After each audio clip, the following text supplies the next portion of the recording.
ان اللہ وملائکتہ یصلون علی النبی یا ایہا الذین آمنوا صلوا علیہ وسلموا تسلیما الصلاۃ والسلام علیک یا سیدی یا رسول اللہ وعلی آلک واصحابک یا سیدی یا حبیب اللہ۔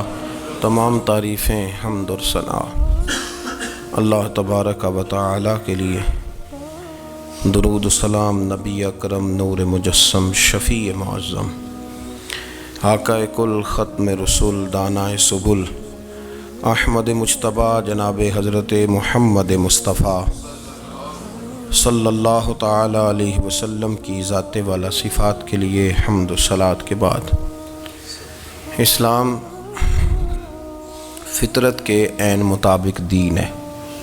نبی پاک صلی اللہ تعالی علیہ وسلم نے فرمایا ہے کہ میں اخلاق عالیہ کی تکمیل کرنے کے لیے دنیا میں آیا ہوں۔ جتنے اخلاق ہو سکتے تھے، جتنی خوبصورتیاں ہو سکتی تھیں، جتنی اللہ کو محبوب تھیں، وہ ساری میرے نبی کریم نے بیان فرمائی، ساری رسول کریم صلی اللہ تعالی علیہ وسلم نے بیان کر دی ہیں، جتنی خوبصورتیاں ہو سکتی تھیں۔ کچھ لوگ ایسے ہوتے ہیں جو بیچارے بائی نیچر ہی کچھ پریشانیوں کا شکار ہوتے ہیں، اور قرآن مجید نے جو ارشاد فرمایا نا کہ کچھ لوگ نفس کی خواہش کو اپنا خدا بنا لیتے ہیں، تو وہ بلا وجہ بھی بہت ساری باتیں کرتے ہیں جن کا کوئی وجود نہیں ہوتا۔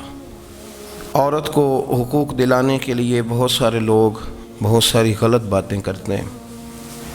جو لوگ یہاں سے کسی کو لے جاتے تھے نا دبئی، دھوکہ دے کے اور لے جاتے تھے یورپ میں، عرب ممالک میں دھوکہ دے کے لے جاتے تھے، تو وہ بھی کوئی خواب ہی تو دکھاتے تھے کہ اتنے لاکھ تنخواہ ہوگی، اتنا کچھ ہوگا۔ وہاں جا کے پتہ چلتا تھا کہ جیب سے بھی دینے پڑیں گے کچھ۔ بہت سارے لوگ ایسے ہوتے ہیں، وہ سارے خوبصورتی کے نام پر ہی دھوکہ دیتے ہیں۔ آپ کو پتہ ہے کہ جو آدمی کسی کو لالچ دیتا ہے تو کسی کو لوٹنے کے لیے اسے لالچ دینا بڑا ضروری ہوتا ہے۔ لوگ پہلے لالچ دیتے ہیں پھر لوٹتے ہیں، پہلے مکمل لالچ دیتے ہیں، یہ چیز مل جائے گی، یہ چیز مل جائے گی۔ لوگ مکمل لالچ دیتے ہیں، اس کے بعد پھر لوٹتے ہیں۔ اور اگر لالچ نہ دیں تو کوئی آدمی قابو آئے گا؟ لوگ لوٹتے ہیں لالچ دے کر۔ اچھا، اب وہ جو جس کو لالچ دیا جا رہا ہوتا ہے وہ کہہ رہا ہوتا ہے کہ نہیں نہیں تمہیں نہیں پتا، وہ اس وقت ماننے کو تیار نہیں ہوتا۔ وہ کہتا ہے اتنی خوبصورت باتیں کر رہا ہے، اتنی اچھے پیغام دے رہا ہے، تم میرے دشمن ہو، تم مجھے منع کر رہے ہو۔ ہوش تب آتی ہے کہ جب سب کچھ لٹ جاتا ہے۔ عورت کو ویسے بھی قابو کرنا بڑا آسان ہوتا ہے۔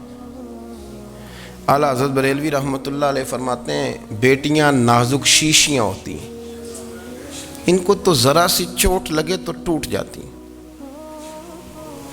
دیکھیں کتنا بڑا جملہ کہا بریلی کے امام، نازک شیشیاں ہیں۔ ذرا کوئی آدمی گمراہ کرتا ہے، ذرا خراب کرتا ہے۔ اب دیکھیں نا، یہ جو بچیوں کو بچے مس گائیڈ کرتے ہیں، انہیں بڑے بڑے خواب دکھاتے ہیں، وہ بیچاری ماں باپ کو چھوڑ کے، بہن بھائی کو چھوڑ کے اس کے ساتھ شادی کرتی ہے، پھر جو اس کا بعد میں حشر ہوتا ہے، آپ ادلیاں نو سردار پہن تکے تے شرما والیاں نو جھوٹے ڈولیاں دے۔ پھر وہ بیچاری ماں باپ رکھتے نہیں، وہ ظلم کرتا ہے، تو کتنی بڑی تکلیف میں وہ بچی آ جاتی۔ نازک شیشی ہوتی ہے نا تو ٹوٹ جاتی۔ یہی حال اب جدید خواتین اور یہ جو کچھ اینکر پرسن ہیں، یہ اصل میں نا یہ آپ کو سیاست سکھاتے ہیں، لیکن یہ مادر پیدر آزاد لوگ ہیں، بالکل آزاد۔ یہ تو علماء شور نہ کریں، بات نہ کریں، گفتگو نہ کریں، مشائخ بات نہ کریں، اور یہ جو کچھ سنجیدہ اور دینی طبقہ ہے یہ کوئی شور نہ کرے، یہ تو روڈوں پہ ننگے ہو کے آ جائیں معاذ اللہ۔ خوفناک نظریہ رکھتے ہیں یہ لوگ۔ عورت کو کہتے ہیں تیرے حقوق ہم تجھے لے کے دیں گے، مثلاً وہ کون سا حق ہے جو تم نے لے کے دینا ہے؟ میرے نبی کریم صلی اللہ علیہ وسلم اس کو بیٹی بھی بنایا ہے، اس کو بہن بھی بنایا ہے، اس کو ماں بھی بنایا ہے، اسے بیوی کا عالی شان رتبہ بھی عطا فرمایا ہے۔ اور چونکہ بیٹی کا بھی حق بڑا بیان کیا جاتا ہے، بہن کا بھی، ماں کا بھی، اور بیوی کے معاملے میں لوگ سمجھتے ہیں کہ زیادہ بات نہیں کرنی چاہیے، شاید مسئلہ خراب ہو جائے۔ حالانکہ نبی پاک صلی اللہ تعالیٰ علیہ وسلم نے بیوی کے بارے میں پتہ کیا فرمایا؟ فرمایا جب تم نکاح کر لیتے ہو تو اپنا ایمان محفوظ کر لیتے ہو۔ اب میں اس کی شرح نہیں کرتا، اب خود کر لیجئے گا کہ وہ ایک ایسی شخصیت ہوتی ہے کہ جس کی موجودگی میں آپ کا ایمان محفوظ ہے۔ اب میں نہیں سمجھتا کہ اس سے بڑی بات کوئی اور ہو سکتی ہے، جس کی موجودگی میں آپ کا ایمان، اور بھئی یہ حدیث پاک عرض کر رہا ہوں، نکاح جب کوئی کر لے تو اس نے اپنا ایمان مکمل کر لیا۔ اس کا معنی یہ ہوا کہ آپ کا ایمان محفوظ ہے اس کی موجودگی میں، تو اس سے زیادہ بھی، یعنی ایمان سب سے قیمتی چیز ہے نا، تو اس کے محفوظ ہونے کی وجہ حضور نے نکاح بیان کر دی۔ اب میرا خیال ہے بیوی اگر کوئی اس سے بڑا حقوق مانگے گی تو بے وقوفی کرے گی۔ اتنا بڑا درجہ نبی کریم نے اسے عطا کر دیا، اتنا بڑا مقام دے دیا کہ تو خامند کے ایمان کے محفوظ ہونے کا ذریعہ بن گئی ہے۔ عورت کو جو حقوق رسول کریم صلی اللہ تعالیٰ علیہ وسلم نے عطا فرمائے، نبی پاک نے جو حقوق دیے، دیکھیں نا، حضرت عبداللہ ابن عمر رضی اللہ تعالیٰ عنہ کی اہلیہ بیمار تھی، تو جلدی جلدی سے وہ آئے، تو جب بہت جلدی ہو، سفر بڑا شدید تھا، تو آپ نے جلدی سے نماز ادا کی، جلدی سے چلے۔ آپ کے خادم کہنے لگے حضور خیریت ہے؟ فرمایا میری بیوی بیمار ہے۔ تو اس نے عرض کی حضور آپ کی اہلیہ بیمار ہے، تو آپ نے نماز بھی جلدی سے پڑھی، سفر بھی جلدی جلدی کیا، تو فرمانے لگے یہ وہ چیزیں ہیں جو ہمیں مدینے والے رسول نے سکھائی ہیں۔ آپ اس کیفیات کو سمجھیں کہ حضور صلی اللہ علیہ وسلم نے درس دیا۔ اور پھر ایک اور بہت بڑی بات، یہ فضیلت کسی اور کو نہیں دی، جو عورت کو حضور نے فضیلت دی، یہ فضیلت کسی اور کو نہیں دی۔ کبھی حضور نے فرمایا کہ تمہارا ابا تمہارے ساتھ بہت سخت رویہ کرے تو تم نے اس کو اس سختی پر داد دینی ہے؟ فرمایا چلو اگر وہ زیادتی بھی کرے تو تم نے اس کے ساتھ سلوک اچھا ہی کرنا ہے۔ لیکن آپ ایک بات کو سمجھے نا کہ بچے کے بارے میں، بیٹے کے بارے میں، بیٹی کے بارے میں فرمایا 10 سال کے ہو کے نماز نہ پڑھیں تو سختی کرو، تمہارا ڈنڈا بھی لٹکنا چاہیے۔ بہت ساری جگہوں پہ بہت سارے لوگوں کے لیے سختی کا حکم دیا، لیکن عورت کے لیے حضور نے جو جملے کہے، اصل میں ہم سمجھتے ہیں کہ یہ ایک بات ہے، مشہور ہو گئی ہے روایت حدیث، تو بس اس کے پس منظر پر اور جملوں کے حسن پر شاید معاذ اللہ غور کرنے کی ضرورت نہیں۔ ذرا اس لفظ کی تاثیر پر غور کریں۔ حضور نے فرمایا عورت ٹیڑھی پسلی سے پیدا کی گئی ہے، یہ ٹیڑھی ہے، اس کو سیدھا کرنے کی کوشش کرو گے تو ٹوٹ جائے گی۔ تو حضور پھر ہمارے لیے حکم کیا ہے؟ فرمایا جیسی ہے تم اسی کے ساتھ نبھا کرو۔ آپ سمجھیں کہ اتنا محفوظ حضور نے درجہ دے دیا بی بی کو، اتنا محفوظ کہ فرمایا غلطی بھی ہو تو میرے غلاموں تم اس کے ساتھ نبھا کرو، گزارا کر لو۔ کو کیا اور حق چاہیے عورت کو، جس کو اس کی غلطیوں سمیت نبی پاک نے قبول کرنے کا حکم دے دی کہ اس کی کمزوریوں سمیت قبول کر لو۔ اب اس کو اور کیا کوئی کمزوریوں سمیت قبول کرتا ہے؟ کبھی آپ دکان پہ بیٹھے ہوں تو آپ کہیں بھی اس میں یہ بھی غلطی، میرے مال میں یہ بھی کمزوری ہے، یہ بھی کمزوری ہے، یہ بھی کمزوری ہے، تو کر لے قبول؟ کرتا ہے کوئی؟ کوئی شخص ایسا ہو جو کسی چیز کی کمزوریاں بیان کر کے کہ اسے قبول کرو؟ پر رسول کریم صلی اللہ تعالیٰ علیہ وسلم نے نا ہمیں سبق دیا، حضور نے ہمیں درس دیا، نبی پاک نے ہمیں پیغام دیا۔ فرمایا یہ ٹیڑھی ہے، سیدھی کرنے کی کوشش کرو گے تو بیچاری ٹوٹ جائے گی، تو اس کے ساتھ نبھا کر جاؤ۔ آپ میری بات کو سمجھیے گا۔ چلیں میں اس پر ایک اور بخاری مسلم کی حدیث پڑھتا ہوں۔ حضرت سلمان فارسی رضی اللہ تعالیٰ عنہ اور حضرت ابو درداء کے درمیان بھائی چارہ تھا۔ مکے سے مدینے جب لوگ آئے تو حضور نے بھائی بھائی بنایا تھا، ان کے درمیان بھائی چارہ تھا، تو ابھی پردے کی آیات نازل نہیں ہوئی تھیں، تو لوگ ایک دوسرے کی طرف جاتے تھے۔ حضرت سلمان فارسی رضی اللہ تعالیٰ عنہ حضرت ابو درداء رضی اللہ تعالیٰ عنہ کے گھر میں تشریف لے گئے، تو دیکھا کہ ان کی بیوی بڑی غمگین بیٹھی ہیں۔ تو ہم نے فرمایا بہن کیا ہوا؟ تو کہنے لگی تمہارے بھائی کو دلچسپی کوئی نہیں رہی، ہر روز روزہ رکھ لیتا ہے اور ساری رات نفل پڑھتا ہے۔ حضرت سلمان فارسی کہنے لگے ٹھیک ہے کر لیتے ہیں بندوبست۔ نماز دین ہے کہ نہیں؟ دین ہے نا یہ چیزیں۔ لیکن حضرت سلمان فارسی جناب ابو درداء سے کہنے لگے آج میں نے تیرے گھر میں رہنا رات کو، کیونکہ وہ تو ساری رات نماز پڑھتے تھے، نفل پڑھتے تھے۔ انہوں نے کہا ٹھیک ہے، ایک بستر لا کے بچھا دیا حضرت سلمان فارسی کے لیے. سلمان فارسی فرمانے لگے دوسرا بھی لا. کہا وہ کیا کرنا ہے؟ فرمانے لگے تو نے بھی سونا ہے، میں نے بھی سونا ہے، تو نے بھی سونا ہے، عشاء پڑھیں گے اور پھر دونوں سوئیں گے. کہا میں نے تو نماز پڑھنی ہے. فرمایا تہجد کے وقت اٹھ کے پڑھیں گے، اللہ کے رسول بھی رات آخری حصے میں جا کے نماز پڑھتے ہیں.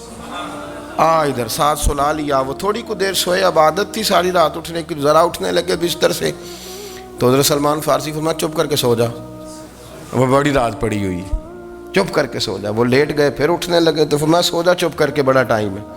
سحری کے وقت اٹھے، نفل پڑھے.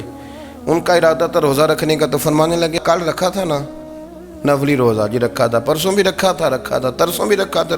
فرمایا آج نہیں رکھنا، آج میں تیرا مہمان ہوں، سارا دن کٹھے مل کے روٹیاں کھائیں گے، آج نہیں روزہ رکھنا. سلا دیا. اب حضرت ابو درداء رضی اللہ تعالیٰ عنہ کہہ تو کچھ نہ سکے، پر کہنے لگے سلمان تم پتہ تم کیا کر رہے ہو، نہ تم نے مجھے رات اٹھ کے زیادہ نفل پڑھنے دیے، سویرے روزہ نہیں رکھنے دیا. تو حضرت سلمان فارسی کہنے لگے کوئی لمبی بات تو نہیں نا، چلتے ہیں نا ابھی فجر میں مسجد نبی میں، تو نبی پاک کو بتاتے ہیں. سرکار دو عالم علیہ السلام کی خدمت میں تو اپنی بات کرنا، میں اپنی کروں گا. حضور نتیجے کا اعلان فرما دیں گے، بات طے ہو جائے گی.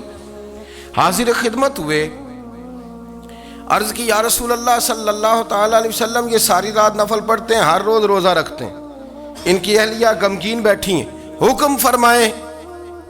تو نبی پاک صلی اللہ علیہ وسلم نے فرمایا پھر ہوا کیا؟ یا رسول اللہ میں نے رات سلایا ہے، سحری میں اٹھایا ہے، سویرے روزہ نہیں رکھنے دیا.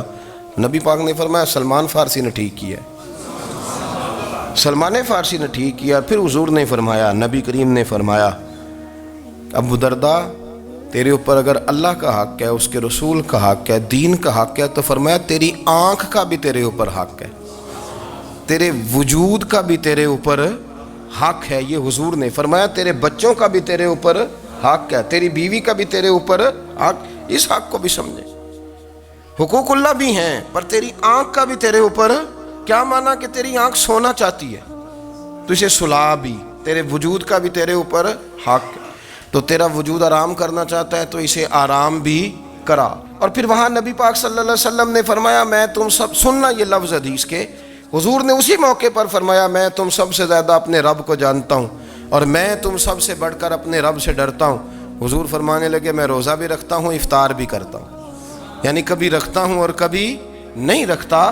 فرمایا میں نفل بھی پڑھتا ہوں اور اپنی بیویوں کو وقت بھی دیتا ہوں. سرکار مسجد میں بھی آتے تھے، نواسوں کے ساتھ کھیلا بھی کرتے تھے، ان کے ساتھ پیار بھی کرتے تھے.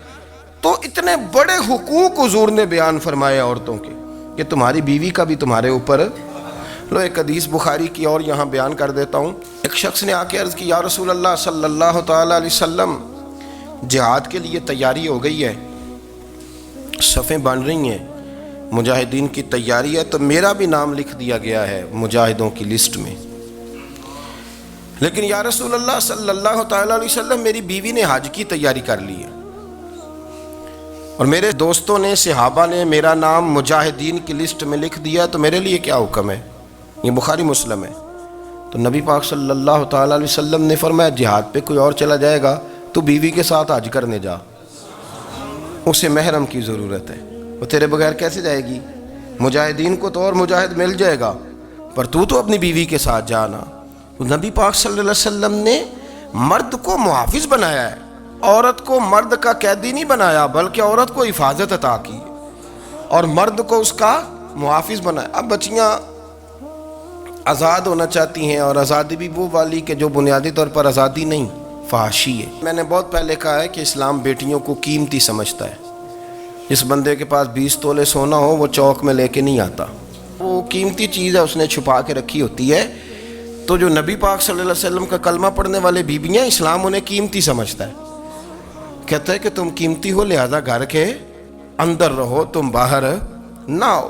لیکن عورتیں ہیں کہ ان کو بلا وجہ لوگ خراب کر دیتے ہیں اور بلا وجہ وہ اس مغالطے کا شکار ہو جاتی ہیں. اب آگے بڑھتے ہیں. قرآن مجید نے سورہ نور کی آیت نمبر 30 میں کہا کہ کل للمؤمنین یغضوا من ابصارہم، فرمایا کہ اے محبوب علیہ السلام مومن مردوں سے کہہ دو کہ اپنی نظریں جھکا کے رکھیں، اپنی نظریں. اور اگلی آیت میں فرمایا وَقُلْ لِلْمُؤْمِنَاتِ یغضضن من ابصارہن، فرمایا کہ اے محبوب مومن عورتوں سے بھی کہہ دو کہ اپنی نظریں جھکا. مرد بھی اپنی نظر جھکا کے رکھے گا عورت کی طرف، لیکن یہ ساری پابندی صرف مرد پر نہیں، عورت بھی غیر محرم کا چہرہ نہیں دیکھے گی، اس پر بھی اسی طرح نظر جھکانے کا حکم ہے جس طرح کہ وہ ہر دکاندار کو بھائی جان کہہ کے گفتگو کرنے کی اس کو بھی اجازت نہیں ہے کہ وہ سمجھے کہ پابندی تو مرد نے کرنی تھی، میں نے تھوڑی کرنی تھی.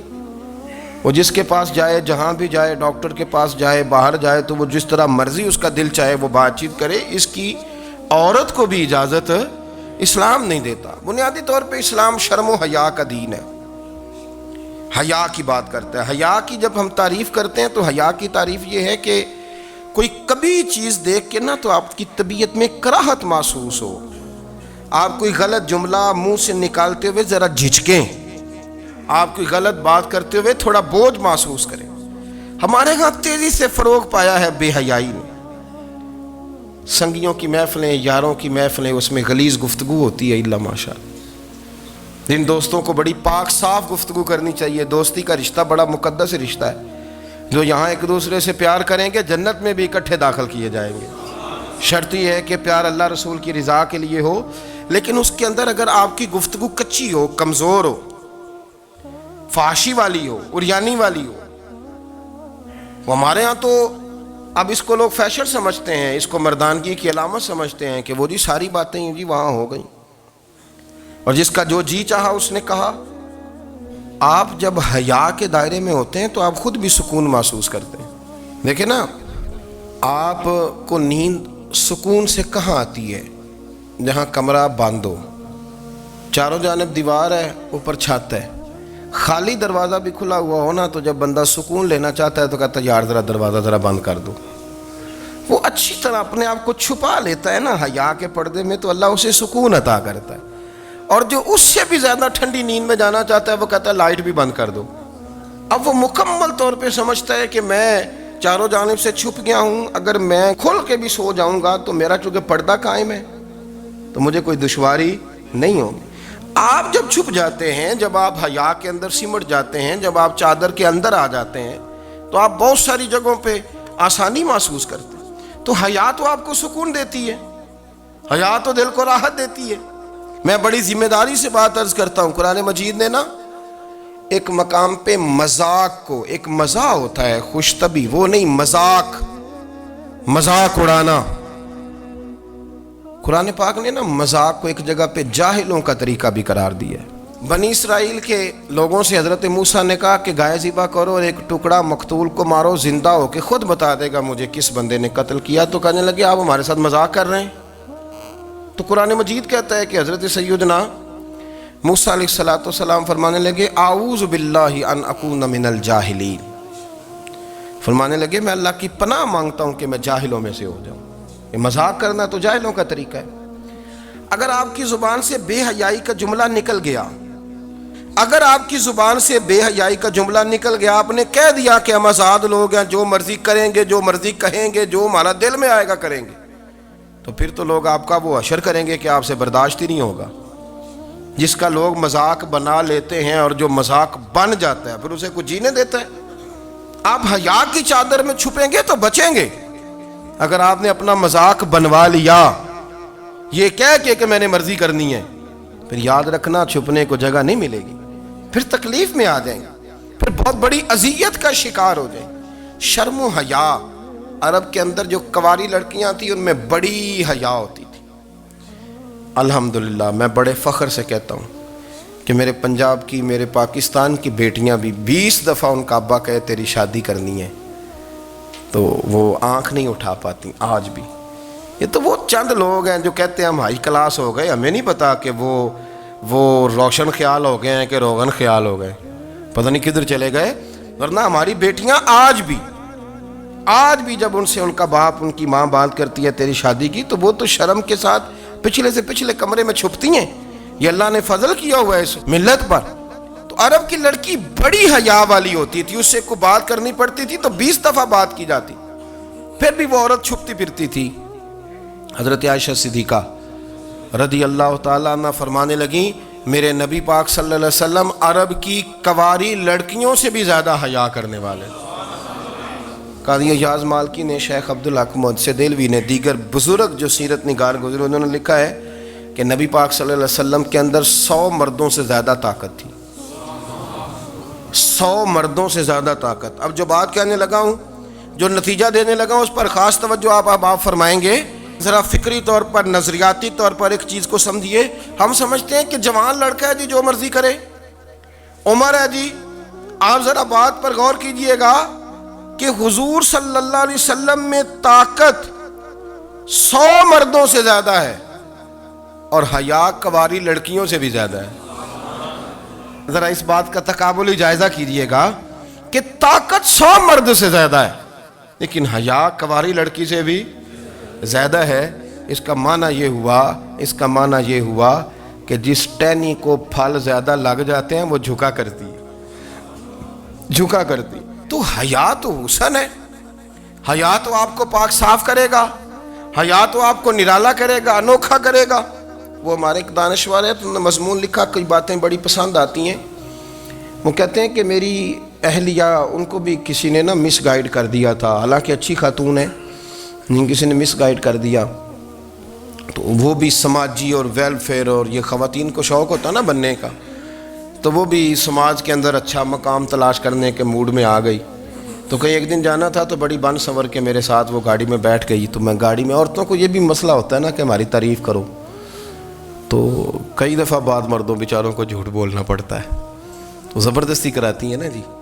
تو اس میں گنجائش بھی دی ہے شریعت نے گنجائش دی ہے کہ کبھی بیوی کو راضی کرنے کے لیے خلاف واقعہ بات کرنی پڑے تو کر لینی چاہیے، تو وہ کراتی بھی ہیں۔ 3 موقع پر خلاف واقعہ بات کرنے کی اجازت ہے، واقعے کے خلاف بھی آپ بات کر سکتے ہیں۔ جنگ کے موقع پر 2 لوگوں کو صلح کرانے کے لیے اور بیوی کو راضی کرنے کے لیے کر لیں کوئی ایسی بات، بے شک اپنی طبیعت پہ جبر کر کے کر لیں، گنجائش ہے، اجازت ہے۔ تو وہ کہتے ہیں جب وہ گاڑی میں میرے ساتھ بیٹھی بن سنور کے، تو وہ تقاضا کرنے لگی کہ میں نے بڑے اچھے کپڑے پہنے ہیں پر آپ نے توجہ نہیں کرائی۔ وہ سیاںا بندہ تھا، وہ چاہ رہا تھا کہ میری خاتون سمجھ جائے۔ وہ کہتے ہیں مجھے پتہ تھا کہ بیچاری مس گائیڈ ہو گئی ہے، دل کی بڑی اچھی ہے، سیاਣੀ ہے، لیکن اس کو کچھ خواتین نے، کچھ لوگوں نے مل کے اس کو ذہن غلط کر دیا ہے کہ سماج میں نکلو، باہر جاؤ، کام کرو، فلاں کرو، اپنی مرضی سے جیو۔ تو میرے ساتھ گاڑی میں بیٹھی کہیں جانے کے لیے، تو مجھ سے کہنے لگی کہ آپ نے میری طرف توجہ ہی نہیں کی، آپ نے کوئی ذکر ہی نہیں کیا کہ میں کیسی لگ رہی ہوں۔ تو وہ کہتے ہیں میں نے اسے کہا کہ اگر تو ناراض نہ ہو تو پھر میں صحیح والی تعریف کر دوں۔ تو اس نے کہا کہ آپ کر دیں۔ تو کہتے ہیں میں نے درد سے اور خلوص سے اپنی بیوی سے کہا، خلوص کے ساتھ میں نے کہا میں تو روز گھر ہوتا ہوں، روز شام کو گھر ہوتا ہوں، اگر تو میرے لیے تیار ہوتی تو میں تیری تعریف کرتا، لیکن آج تو باہر جانے کے لیے تیار ہوئی، تو پھر ان سے تعریف کی امید رکھ جن کے لیے تو نے تیاری کی ہے۔ میرے لیے تیاری کرتی تو میں تو ہر شام تیرے پاس ہوتا ہوں۔ کہتے وہ میرے لفظوں میں درد تھا تو وہ بھی رو پڑی، اور کہنے لگی آپ گاڑی روک دیں، مجھے باہر جا کے کسی کو راضی نہیں کرنا، میں نے اسے راضی کرنا ہے جس کو رب کریم نے میرا شوہر بنایا ہے اور میرے لیے منتخب کیا ہے میرے ماں باپ کو، میں واپس لوٹتی ہوں۔ یہ ایک پہلو ہے سلگتا ہوا، اس کو سمجھا جائے۔ رسول کریم صلی اللہ علیہ وسلم عرب کی کواری لڑکیوں سے زیادہ حیا والے تھے، کواری لڑکیوں سے زیادہ حضور حیا فرمایا کرتے تھے۔ جب خانہ کعبہ کی مکہ شریف میں تعمیر ہو رہی تھی نا، اہل عرب اس کو تعمیر کر رہے تھے، تو نبی پاک صلی اللہ علیہ وسلم اپنے چچا حضرت عباس کے ساتھ خانہ کعبہ کی تعریف میں مصروف تھے۔ تو عرب کے لوگ چونکہ لمبا کرتا پہنتے تھے پیروں تک، تو نیچے اگر کسی وقت کوئی چیز نہیں بھی ہوتی تھی تو کسی کو وہ نظر نہیں آتی تھی، چونکہ پردہ رہتا تھا، ایک لمبا کرتا پہنا ہوا ہوتا تھا۔ تو جب بچے، سرکار کی عمر مبارک بھی ابھی تھوڑی تھی، تو اس طرح بچے جب نکلتے تو وہ کئی دفعہ اپنی تہمت اتار دیتے نیچے سے، اور کوئی مزدوری کرنے لگتے تو 3-4 طے کر کے تہمت کی کندھے پہ رکھ لیتے، جس طرح کبھی دیہاتوں میں لوگ کپڑا سر پہ رکھتے تھے کہ اوپر اگر کوئی وزنی چیز رکھیں گے تو وہ تکلیف نہیں دے گی۔ نبی پاک صلی اللہ علیہ وسلم بھی سب لوگوں کے ساتھ خانہ کعبہ کی تعمیر میں شامل تھے، تو حضرت عباس رضی اللہ تعالیٰ عنہ نے کہا حضور سے، ابھی اللہ نے نبوت بھی نہیں فرمایا تھا، بھتیجے آپ بھی تامد اتاریے، یہ صحیح مسلم میں حدیث موجود ہے، اور اس کو کندھے پہ رکھ لیجیے، آپ اینٹیں اٹھا اٹھا کے لا رہے ہیں تو ذرا آپ کو تکلیف نہیں ہوگی۔ تو سرکار دو عالم صلی اللہ علیہ وسلم سے یہ بات کہی، اور پھر جلدی سے حضور کی تہمت کو نکال کے نا، حالانکہ لمبا کرتا پہنا ہوا ہے، تو وہ جیسے ہی ان کے کندھے پہ رکھا اینٹیں رکھنے کے لیے، تو سرکار تو زمین پہ گر گئے، بے ہوش ہو گئے، آنکھیں آسمان کی طرف، اور پھر حضور پکار رہے ہیں، آزاری آزاری آزاری، میرا تامت دے دو، میرا تامت دے دو۔ کبھی کوئی شخص اس وجہ سے بھی بے ہوش ہوا ہے کہ میرے وجود سے کپڑا اتر گیا ہے؟ حالانکہ سرکار پر وہ بے ہوشی بھی نبی پاک کا وہ جو غلبہ ہے نا شرم و حیا کا، اس کی وجہ سے ہو، ورنہ تو حضور فرماتے ہیں کہ میری آنکھیں سو جاتی ہیں، دل تو میرا اس عالم میں بھی جاگتا رہتا ہے۔ تو سرکار زمین پہ تشریف لے آئے، آنکھیں میرا تامت دے دو، میرا تامت دے دو، تو جلدی سے انہوں نے تامت دیا، تو حضور نے باندھ لیا، پھر طبیعت مبارک میں تسلی ہوئی۔ یعنی ہم اس رسول کے غلام ہیں کہ جن کے تو وجود سے کپڑا اتر جائے تو حضور برداشت نہیں کرتے، قبول نہیں فرماتے، تکلیف شروع ہو جاتی۔ لیکن یہاں نوجوان ہیں اور بڑا قد کاٹ ہے اور بڑے بڑے سمجھدار لوگ ہیں، گرمی آتی ہیں تو شارٹ کپڑے پہن کے گھومتے ہیں، ان کو خیال نہیں کہ یہ وہ والا لباس ہے جو باہر تو کیا گھر میں اماں کے سامنے نہیں پہننا چاہیے، بہنوں اور بیٹیوں کے سامنے نہیں پہننا چاہیے۔ آپ کی گفتگو میں شرم و حیا ہو، آپ کے لب و لہجے کے اندر حسن ہو۔ آپ کو پتہ ہے نبی پاک صلی اللہ علیہ وسلم نے فرمایا میری امت میں سب سے زیادہ حیا کرنے والے عثمان غنی ہیں، عثمان غنی سب سے زیادہ حیا کرنے والے۔ آپ فرمایا کرتے تھے جب سے حضور کا چہرہ دیکھا ہے میں نے کبھی اپنی شرمگاہ بھی نہیں دیکھی، میں نے آنکھوں کا وضو نہیں توڑا، اور جب سے حضور کے دست مبارک میں میں نے بیعت کے لیے سیدھا ہاتھ بڑھایا تو پھر سیدھا ہاتھ میں نے کبھی گندگی کو نہیں لگایا۔ حیا تھی۔ آپ باتھ روم کے اندر بھی غسل فرماتے تھے تو کپڑوں سمیت کرتے تھے۔ کسی نے کہا حضرت جی واش روم کے اندر کیوں نہیں کپڑے اتارتے؟ آپ فرمانے لگے باہر بندوں سے حیا کرتا ہوں، اندر جاتا ہوں تو رب سے حیا آنی شروع ہو جاتی، وہ تو دیکھ رہا ہے نا۔ تو میں جو بات آپ کی خدمت میں عرض کرنا چاہتا ہوں اس کو آپ سمجھیے گا میرے عزیز، کہ شرم والا مزاج، گفتگو بھی شرم والی، آنکھیں بھی شرم والی، لباس بھی شرم والا، دوستی یاری بھی شرم والی، بہت ساری ایسی باتیں۔ دیکھیں نا آپ ذرا، میں نے کہا کہ باتوں کو سن کے گزر نہ جایا کریں، اس کی گہرائی پر غور کریں۔ حضور علم کا سمندر ہے، سرکار سے زیادہ علم دنیا میں کسی کے پاس موجود نہیں ہے، اور صحابہ کو موقع ملا ہوا ہے اس سمندر سے فیض لینے کا، لیکن ان کی حالت یہ ہے کہ حضرت علی المرتضیٰ فرماتے ہیں 14 دن گزر جاتے، حضور سے کچھ سوال پوچھنا ہوتا تھا پر میں شرم کے مارے نہیں پوچھ پاتا تھا۔ 14 دن بخاری شریف میں موجود ہے۔ ایک دن نبی پاک صلی اللہ علیہ وسلم نے پوچھا صحابہ سے کہ وہ کون سا درخت ہے جس کے پتے نہیں گرتے، اور وہ درخت اس طرح ہے جس طرح مومن ہوتا ہے، وہ درخت میرے مومن کی طرح بتاؤ۔ حضرت عبداللہ ابن عمر فرماتے مجھے پتا تھا کہ وہ کھجور کا درخت ہے، لیکن چونکہ ابو بکر صدیق بھی بیٹھے ہیں، عمر فاروق بھی بیٹھے ہیں، مولا علی بھی بیٹھے ہیں، عثمان غنی بھی بیٹھے ہیں، اتنے جید لوگ بیٹھے ہیں، تو مجھے حیا آتی تھی کہ میں کیوں جواب دوں۔ کہتے سرکار نے کئی دفعہ پوچھا، لوگوں نے کئی اور درخت بتائے، پر فرمایا تمہارا جواب درست نہیں ہے۔ آپ حیا کے اس پہلو پر غور کریں کہ سوال کا جواب آتا ہے، سوال کا جواب، یعنی مجھے سوال کا جواب آتا اور پھر میں دوں نہ، مجھے بدعزمی نہ ہو جائے گی؟ یہ کیسے ممکن ہے کہ میری رات گزر جائے، مجھے پتا بھی تھا اور میں نے بتایا نہیں؟ بہت سارے لوگ آ کے بہت ساری باتیں بتاتے ہیں، بہت ساری باتیں وہ سمجھاتے ہیں، تو ہم غور سے ان کا چہرہ دیکھنے لگ جاتے ہیں، کہتے ہیں یار اس کا تو دعویٰ تھا کہ میں سمجھنے آتا ہوں، تو یہ تو ہمیں سمجھا رہا ہے، چلو الحمدللہ ہم سمجھنے کو تیار ہیں۔